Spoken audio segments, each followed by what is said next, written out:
안녕하세요, 백지우입니다. 오늘 리뷰할 논문은 네이버에서 나온 후타간 V2입니다. 먼저 이 논문에 대해서 다루기 전에 이미지 투 이미지 트랜슬레이션이라는 이 분야에 대해서 조금 알아보고 시작을 하도록 하겠습니다.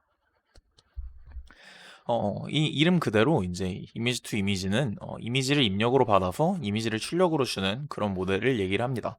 특히 이제 이 이미지 투 이미지 트랜슬레이션 같은 경우에는 이미지를 입력을 받아서 이거를 뭔가 다른 이미지로 변환을 해주는 그런 걸 얘기를 하는데요. 특히 이 후타가는 이제 이미지 신테시스, 그러니까 이미지 합성에 조금 목적이 있는 그런 신경망 모델이라고 보실 수 있습니다. 좋은 이미지 투 이미지 트랜슬레이션 모델은 이 다음 조건을 따라야 하는데요. 먼저 이제 생성된 이미지가 다양성을 가져야 합니다. 우리가 이제 생성 모델이라고 만들어 놨는데 정작 모델이 생성한 결과가 이제 입력에 관계없이 거기서 거기면은 그럼 이건 생성 모델이라고 보기 힘들겠죠. 입력과는 관계없이 그냥 계속 똑같은 이미지를 출력하는 그런 모델이라고 볼 수 있기 때문에 생성되는 이미지가 다양해야지 좋은 모델이라고 볼 수 있습니다. 그리고 이제 여러 가지 도메인의 확장성을 가져야 하는데요. 이 생성 모델 만들어 놨는데 이제 얘가 한 가지 도메인에서밖에 적용이 안 된다면 그럼 이 또한 좋은 모델이라고는 볼 수가 없을 것입니다. 여기서 도메인이 무엇이냐? 이거를 좀 소개를 해드릴 건데요. 이제 우리가 흔히 말하는 스타일이라고 생각을 하시면 됩니다. 우리가 이미지에서 봤을 때 이제 시각적으로 이 이미지와 이 이미지는 다르다 하고 구분 지을 수 있는 그런 기준이 되는 게 바로 도메인입니다. 예시를 몇 가지 들어놨는데요. 남성과 여성, 혹은 이제 큰 눈을 가졌거나, 아니면 작은 눈을 가졌거나, 긴 머리를 가졌거나, 아니면 짧은 머리를 가졌거나, 이런 것들이 전부 다 이제 스타일 혹은 도메인이라고 부를 수 있겠죠. 근데 이제 이런 이미지 신테시스라는 분야에서 이제 어떻게 보면 도메인을 바꾸는 그런 모델인데, 예를 들어서 이제 입력 이미지를 받았을 때 이미지는 뭐 여성의 이미지지만 이걸 이제 남성의 이미지로 변환을 한다던가 이런 모델들의 한계점이 있었습니다. 바로 한 번에 한 가지 도메인밖에 변환을 못 한다는 것이었죠. 예를 들어서 이제 이 그림에 보시면 1번 도메인에서 이제 이미지를 2번 도메인으로 변환하고자 할 때는 여기에 대응되는 G12라는 모델이 하나 있어야 되고 반대로 변환할 때도 여기에 대응되는 모델이 하나 있어야 됐습니다.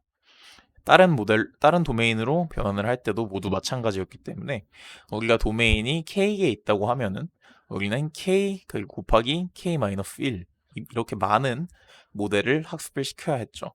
이건 굉장히 실용적이지 않은 방법이었습니다. 그래서 이제 등장한 스타간에서는 어, 하나의 제너레이터를 이용해서 모든 사용 가능한 도메인을 변환을 수행할 수 있도록 만들었습니다.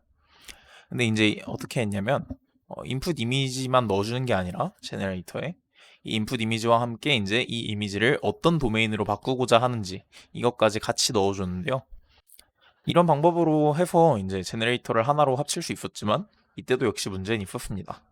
결국 근본적으로 큰 건 변한 게 없고 그냥 이 제너레이터가 각 도메인 사이의 연관성을 그냥 하나의 모델이 학습을 하게 됐다. 이 정도밖에 차이가 없었던 것이죠.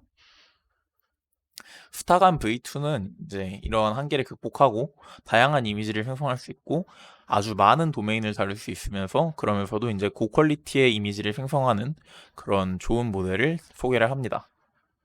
여기 실제 사례를 보시면은 여기 인풋 이미지가 이렇게 왼쪽 행에 있고요. 그리고 이제 오른쪽이 생성된 이미지인데 이 맨 위에 줄만 보시면은 이 여성의 이미지를 이제 남성의 이미지로 예를 들어 변환을 한다 했을 때 변환이 되는 거는 물론이고 이제 다양한 각각 다른 결과로 변환이 되는 걸 확인하실 수가 있습니다. 그리고 이제 뭐 여성에서 여성으로 한다 하더라도 이 헤어 스타일을 바꾼다던가 뭐 여러 가지 이제 변환을 수행함으로써 다양한 이미지를 생성을 할 수 있는 것들을 볼 수 있죠. 그래서 이 스타간이 어떻게 구성이 되는지, 스타간 V2가 어떻게 구성을 되는지를 보면은 총 4가지 모델이 등장을 합니다. 제네레이터, 그리고 매핑 네트워크, 스타일 인코더, 디스크리미네이터가 등장을 하는데요.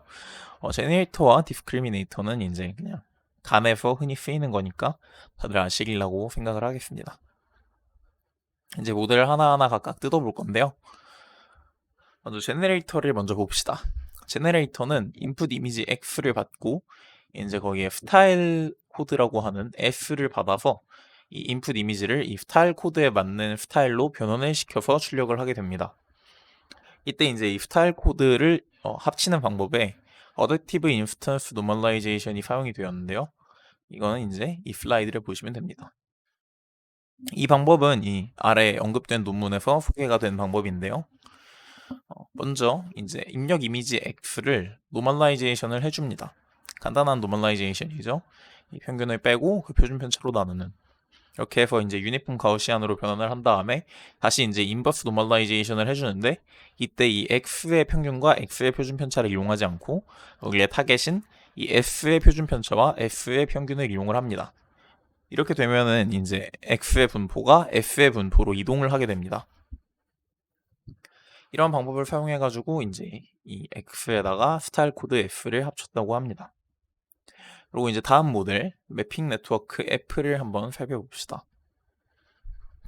F는 이제 랜덤 레이턴트 코드 Z를 받아서 스타일 코드 S를 생성을 하게 됩니다. F는 이제 멀티레이어 퍼펙트론 모델이고요. 그냥 간단한 그 특징으로는 이제 여러 개의 아웃풋 브랜치를 갖게 됩니다. 그림을 보시면 조금 더 잘 이해가 되실 텐데요. 우리가 원하는 도메인마다 각각 다른 스타일 코드를 이제 출력으로 갖게 됩니다. 그러니까 우리는 예를 들어서 뭐 도메인이 성별 그리고 뭐 수염 이런 게 있다고 하면은 각각에 따른 이제 스타일 코드를 갖게 되겠죠. 그 스타일 인코더도 존재를 하는데요. 이것도 이제 F랑 비슷한 모델입니다. 일단 출력 구조가 완전히 똑같은 걸 확인하실 수가 있는데요.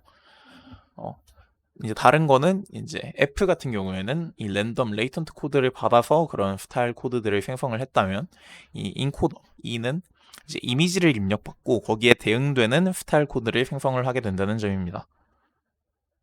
우리가 이제 입력을 받은 이미지가 뭐 어떤 스타일을 갖고 있는지, 어떤 도메인에 속해 있는지를 이 인코드를 해주는 그런 모델이라고 보시면 될 것 같습니다. 그리고 마지막으로 이제 디스크리미네이터인데요. 디스크리미네이터도 조금 특이합니다.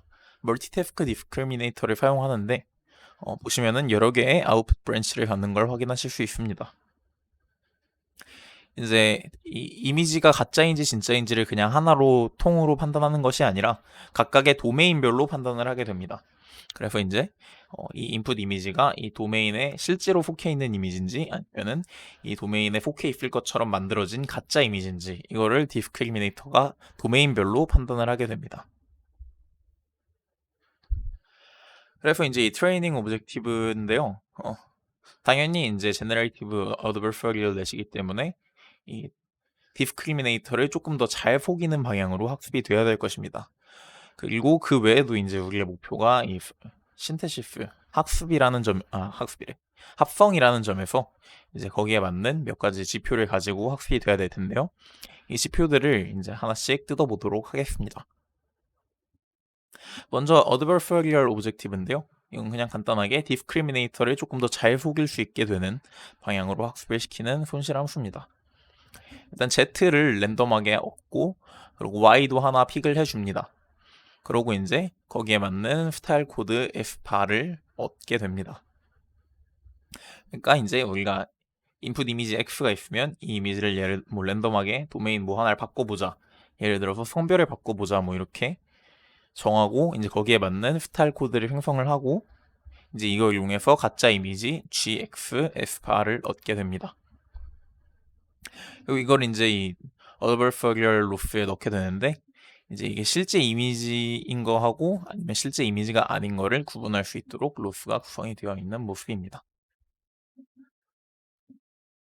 그리고 이제 스타일 리컨스트럭션이라는 지표도 필요한데요. 이거는 이제 제네레이터 G가 이 스타일 코드 F바를 이용해서 조금 그 스타일에 맞게 잘 변환을 시키기 위한 그런 것이라고 볼 수 있습니다. 보시면 이제 이 스타일 코드 F와 우리가 이제 이 가짜 이미지를 만드는 데 사용한 이 스타일 코드와 실제 그 만들어진 가짜 이미지를 인코더에 넣어서 얻은 스타일 코드를 비교를 하는 걸 볼 수 있는데요. 이게 무슨 뜻이냐면은 이제 이 가짜 이미지에 이 우리가 원하는 스타일 코드 F파가 많이 적용이 되었을수록 이 인코더를 통과한 가짜 이미지가 F파랑 비슷해지겠죠. 그래서 이 거리 함수를 이용해 가지고, 그러니까 놈을 이용해 가지고 이게 얼마나 우리가 원하는 스타일에 가깝게 가짜 이미지가 생성이 되었는가, 이거를 판단할 수 있게 해주는 루프라고 보시면 됩니다. 스타일 다이버시피케이션인데요. 이제 다양한 출력을 원하기 때문에 그거를 할 수 있도록 해주는 그런 기능입니다. 보시면 이제 각각 다른 두 개의 가짜 이미지를 만들어 놓고 얘네 둘의 거리를 이제 손실함수에 넣었는데요. 얘네가 당연히 멀고 좀 난잡하겠죠. 하지만 이제 얘네 이런 불규칙적인 루프 펑션을 넣어줌으로써 이 제너레이터가 막 그 이미지 공간 위에서 이동을 하게 됩니다. 이동을 하는 과정에서 이제 의미 있는 스타일 피처들을 찾게 되고 좀 다양한 이미지를 생성을 하게 되는데요.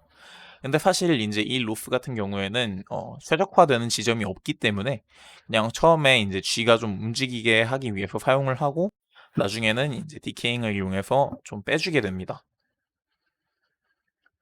마지막으로 이제 preserving false characteristics인데요.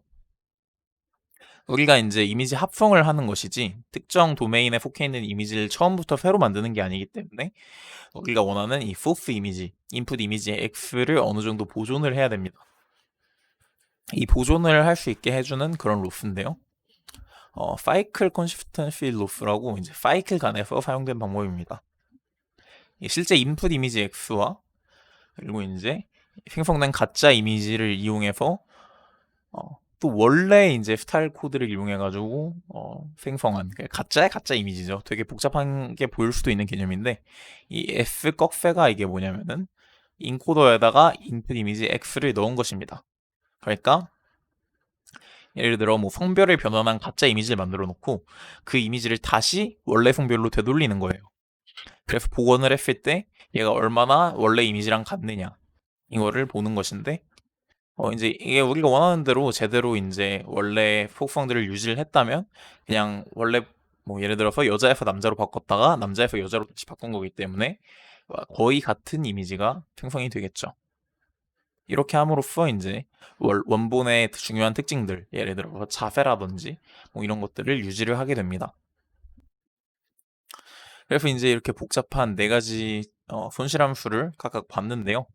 그래서 얘네를 이렇게 합쳐서 학습을 시킬 때는 다음과 같이 사용을 하게 됩니다. discriminator는 이제 adversarial loss를 이용해서 학습을 시키고 나머지는 이제 adversarial loss에 더해가지고 막 여러 가지 지금까지 본 이 네 가지 로스를 모두 합쳐가지고 학습을 시키게 됩니다.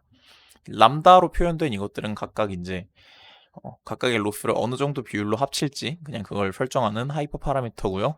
아까도 말씀드렸다시피 이제 그 다양성을 위해서 사용하는 이 다이버시티 로스는 가면 갈수록 이제 디케잉을 시켜주면은 그러면은 학습이 잘 진행이 될 겁니다. 그래서 이제 이렇게 모델을 만든 결과 스타간 V2는 되게 뛰어난 결과를 보여줬는데요. 보시면은 이제 가장 왼쪽에 있는 행이 소스 이미지, 그리고 오른쪽에 있는 이미지가 이제 여기다가 이제 합성을 하는 레퍼런스 이미지가 됩니다. 이 두 가지 이미지를 합성을 했을 때 다른 이 기존의 모델들은 조금 이제 이상한 그 이미지를 출력을 하는 반면에 이 스타감 V2는 되게 자연스러운 이미지를 만들어내는 걸 보실 수 있습니다. 이 오른쪽에 있는 표는 이제 그 실제 사람들이 평가한 지표인데요. 다른 모델들에 비해서 스타간이 압도적으로 높은 점수를 받고 있는 걸 보실 수 있죠. 그래서 스타간 V2는 이제 두 가지 이미지 투 이미지 트랜슬레이션에 있는 큰 난관들을 해결을 했는데요. 먼저 이제 타겟 도메인으로 이미지를 변환을 하면서 동시에 아주 다양한 이미지를 생성해내는 것. 그리고 이제 한 번에 하나의 도메인 변환뿐만 아니라 여러 가지 도메인 변환에 지원을 하는 것. 이렇게 큰 도전 과제들을 잘 해결을 하게 됐습니다. 여기까지 스타간 V2 리뷰였고요. 이 논문은 좀 공개가 된 지 어느 정도 지나가지고 논문도 올라와 있는 건 당연하고 이 GitHub에 가시면은 파이토치와 텐서플로우 적용이 코드가 있습니다. 이걸 직접 읽어보셔도 좋을 것 같고 되게 재밌는 논문이었다고 생각을 합니다. 언제나 좋은 논문을 써주시는 연구원분들께 감사하고요. 여기까지 스타간 V2 Diverse Image Synthesis for Multiple Domains 리뷰를 마치도록 하겠습니다. 좋은 하루 되세요.